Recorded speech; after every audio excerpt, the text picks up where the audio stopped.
उचलला जात नाही आणि रिंग वाजते पण फोन उचलला जात नाही. मग त्याचं बिल भरलेलं आहे का नाही माहिती नाही.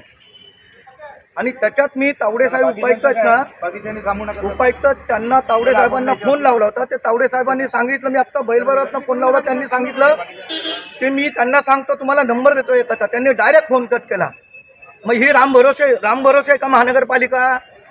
तुम्ही बकरा घेऊन आतमध्ये आलात, हा कुठला म्हणजे विरोध करण्याचा हा विरोध करण्याचं कारण हे आहे की जे दवाखाना आहे महानगरपालिकेचा जनावरांचा, तो दवाखाना पहिले बैल बाजारमध्ये होता.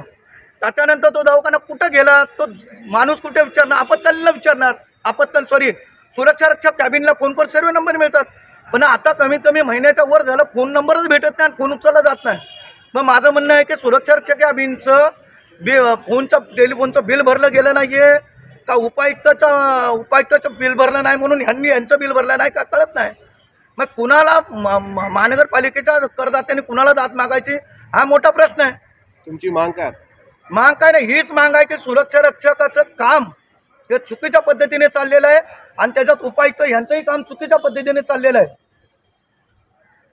जर आपत्कालीनचा एखाद्याला नंबर पाहिजे आणि तो सामान्य माणूस असेल तर तो फोन कुठे लावणार? सुरक्षा रक्षक कॅबिनलाच लावणार ना.